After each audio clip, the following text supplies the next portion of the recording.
Kongo Gumi. What is Kongo Gumi or who is Kongo Gumi though? The history of Kongo Gumi has multiple facets to it.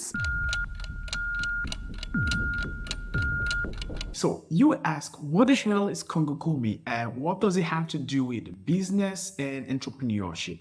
Kongo Gumi was the world's first documented company. Kongo Gumi was a Japanese company that lasted for 1,400 years.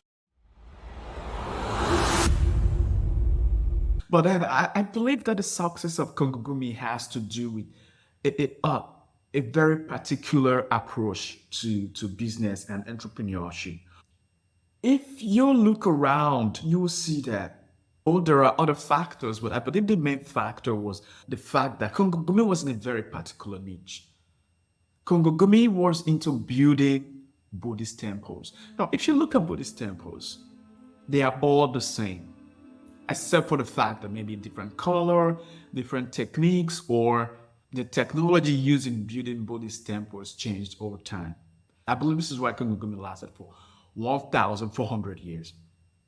There is really not a lot you could do when you're building temples like Buddhist temples when you are into that niche. There is nothing that's going to take away that fact as long as Buddhism is there. But this is where I believe when you're looking forward to what kind of business do you want to go to, what kind of entrepreneurship, what road do you want to take, you want to wake up and focus on something that is going to last 50, 100 years. It's almost going to last forever. You're going to wake up 10 years later and people are still wanting this stuff. People are still doing it. And I believe this is one of the reasons why a lot of people go into the business of restaurant, despite the fact that there is a high failure rate, because it's food. Food never changes. We will get hungry. And the more the population, the more we have to feed. This is why a lot of people think about it. It's easy to start a restaurant because it will never change. You could change the cuisine, have different style, different cuisine, different approach, different business model, but it's still food. People are hungry.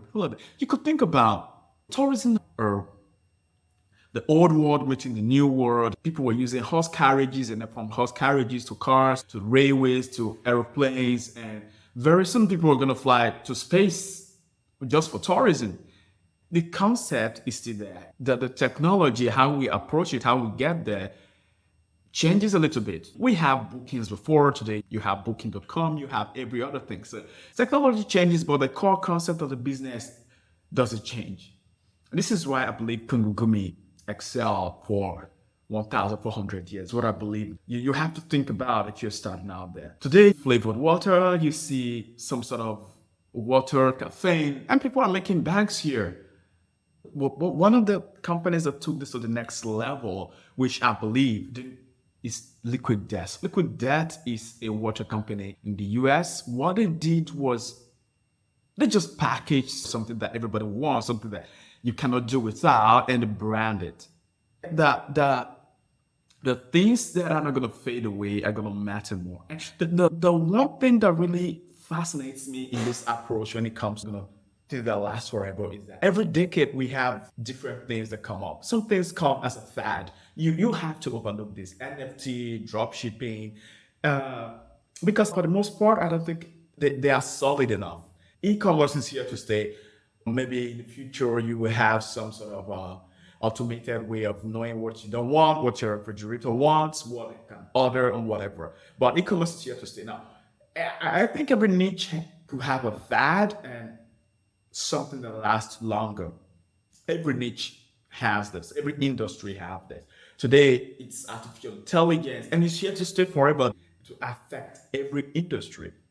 If you really look at some of the companies that have existed for over 100 years, they are into commodities, things that power our everyday lives. Then you have food companies, you have oil companies, you have diamond companies. I believe this is what connects Kongo Gumi, its longevity.